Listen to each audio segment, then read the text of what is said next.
Waouh, waouh, shalom, shalom ce matin, peuple de Dieu. Shalom, élus de Dieu. Shalom, frères et sœurs.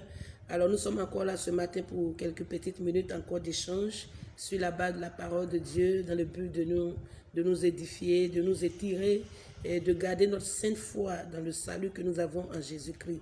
Alors, ce matin, nous allons parler de la foi. Oui, de la foi. Vous savez, la foi ressemble un peu à ce jeune homme que j'ai vu dans un supermarché. Oui, écoute-moi bien. Il avait beaucoup d'ambition, c'est vrai. Et quand il est rentré, il a pris un grand chariot. Il a fait le tour des rayons. Il a pris assez de produits. Et lorsqu'il devait sortir, il y a une caisse, il y a des personnes qui sont là, qui comptabilisent un peu ce que tu as. Et en fonction de ce que ta poche peut répondre, les produits peuvent sortir ou ne peuvent ne pas sortir. Alors, quand la poche a été évaluée, ou certainement peut-être même la carte bancaire a été évaluée et que le contenant était inférieur aux produits qui étaient pris, il était obligé de retourner avec certains produits et de les repositionner. J'ai compris par cette histoire en réalité que selon ce que tu as, l'argent que tu as, le produit peut être donné ou approprié. Cela est valable dans le règne spirituel, mes amis. Ce que l'argent est pour la vie naturelle, c'est ce que la foi aussi est pour le monde spirituel. Alors ce matin, je suis amené à te poser une petite question. Est-ce que tu as la foi pour recevoir ce que tu demandes à Dieu? Demander est légitime, demander est légal. C'est lui qui nous a dit demander, vous recevrez. Donc quand tu demandes, tu ne pêches pas. Mais en réalité, demander ne pas recevoir exige qu'on s'asseye et qu'on se pose des questions.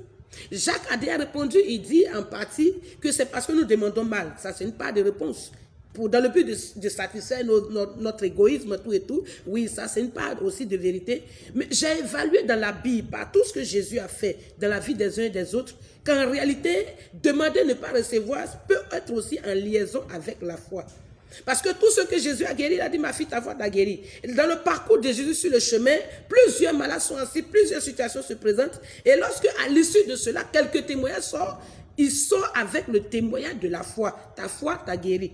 Alors ce matin, je me rends compte qu'en réalité, le moyen d'échange aussi dans le règne spirituel, c'est la foi. Nous avons là de définir la foi et nous le récitons. La foi, c'est une ferme assurée. Il ne s'agit plus de réciter la foi. Il ne s'agit plus de définir la foi. Il s'agit de vivre, d'expérimenter ou bien d'exercer sa foi.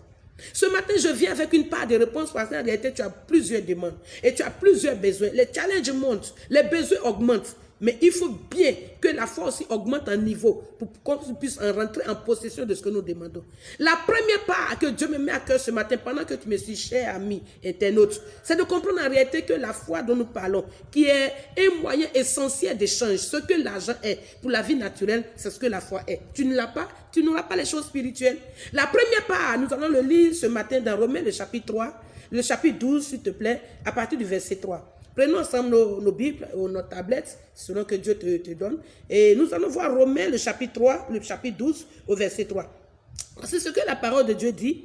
Il dit, par la grâce qui m'a été donnée, je dis à chacun de vous de n'avoir pas de lui-même une trop haute opinion, mais de revêtir des sentiments modestes, selon la mesure de foi que Dieu a départie à chacun. Oui, selon la mesure de foi que Dieu a départie à chacun. Je suis là ce matin pour te dire, mon ami, nous avons tous la foi. Dieu connaissant le volume, la force, ou bien réellement ce que la foi peut représenter. Parce qu'en réalité, quand tu n'as pas la foi, tu ne peux pas plaire à Dieu. Automatiquement, Dieu ne se voit pas en train d'être glorifié par ta vie et dans ta vie parce que l'élément qui l'emmène à être matérialisé dans ta vie te manque. Et donc, il dit ici, il y a une mesure de foi que Dieu a départie en chacun de nous.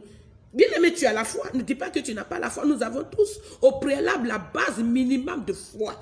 Mais en réalité, cette foi n'est pas fonctionnelle dans le christianisme parce que nous ne la menons pas sur Christ. Quand, par exemple, tu prends une femme qui fait de l'indigénat, une bouteille on dit c'est coco, c'est plein de ventre, souvent on dit 1000 maladies. Et tu ne sais pas ce jus qui est dans cette bouteille-là a fait combien de jours, combien de semaines. Tout ça, tu ne te poses pas de questions. Quand on te dit ça, tu prends, tu bois. Est-ce que ce n'est pas la foi? Des gros comprimés qu'on te prescrit, tu ne te demandes même pas, mais ce médecin-là, quelle qualification il a? Est-ce que réellement il a fait l'école dont il parle? Tu ne te poses aucune question sur, je dis, la valeur même de ce médecin en face. Mais même s'il te dit, prends 50, tu avales. Nous avons tous la foi. On a la foi. Les cars font plusieurs accidents tous les jours. On dit, ah, car est tombé. Mais on monte dans le car. On dit, il y a un crash d'avion. Mais on monte dans l'avion. L'être humain a la foi. Mais en réalité, pour nous, les chrétiens, la foi que nous avons dans le monde, nous ne prenons pas cette foi pour la positionner sur Dieu. Quand on vient, est-ce qu'on demande à une chaise? Eh, monsieur, la chaise, comme je suis assis dans mon fauteuil, est-ce que j'ai demandé au fauteuil, est-ce que tes deux pieds sont équilibrés? Est-ce que je peux m'asseoir? On ne pose aucune question au fauteuil ni aux chaises. Quand on vient, on s'assoit. On a la foi. Donc, il dit la mesure de foi que Dieu a départie en chacun. Je veux seulement que ce matin, tu réalises qu'il y a une mesure que Dieu a départie en toi. Parce que Dieu est conscient que sans elle, il ne peut pas opérer dans ta vie. Le surnaturel ne peut pas être en action dans ta vie. Donc déjà, prends conscience qu'il y a une mesure de foi. Si cette mesure de foi est à 50%, elle est valable pour chacun de nous. Lorsque nous entrons dans la maison de Dieu, nous entrons tous avec cette mesure de foi. Déjà, retiens ça. C'est important. Parce que quelqu'un dit, oh Seigneur, si c'est la foi, mais donne-moi la foi, augmente-nous la foi. Mais comment je vais faire? Il ne s'agit pas d'augmenter la foi de quelqu'un. Il s'agit d'abord de prendre conscience que l'élément foi est déjà en toi, bien-aimé. Dis Amen et comprends que si déjà tu en prends conscience, tu peux maintenant te poser la question de savoir, mais comment faire grandir ma foi? Parce qu'il s'agit aussi de cela.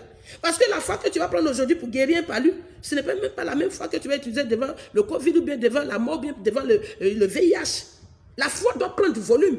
La foi que tu avais lorsque tu avais un enfant qui était dans un studio, ce n'est pas la même foi que tu vas utiliser aujourd'hui, ou le sac de riz, je ne sais pas, il est à combien, avec tes 5 enfants, ce n'est pas la même foi.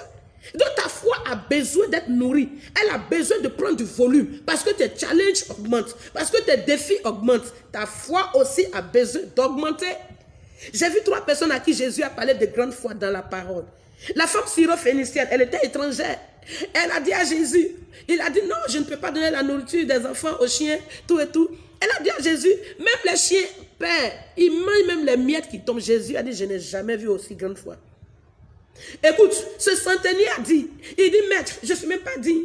Pour d'autres, ils disent, viens, tu vas guérir ma fille. Pour d'autres, ils veulent te toucher. Mais moi, non seulement je ne peux pas te toucher, je n'ose même pas te dire de venir chez moi. Mais maître, regarde, dis un seul mot. Il a dit, waouh, aussi grande foi. Une femme est venue par derrière alors que la foule la repoussait. Elle dit, hey, je ne cherche pas ce qui m'impose les mains. Je ne cherche pas un rendez-vous. Mais seulement si j'ai pu toucher le pan de sa robe. Il a aussi dit qu'elle avait une grande foi. Bien-aimé, notre foi a besoin d'augmenter en volume.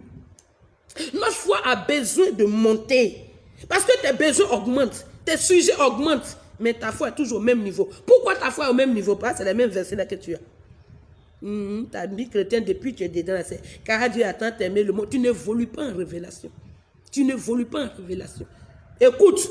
Dans Romains, le chapitre 10, au verset 17, il dit la foi vient de ce qu'on entend. Quand on dit vient, en réalité, on n'a pas dit c'est maintenant tu as la foi. On est en train de dire qu'en fait, la foi prend du volume. Yes. La foi évolue. La foi est d'une dimension évolutive. C'est pour cela qu'il a parlé de grande foi.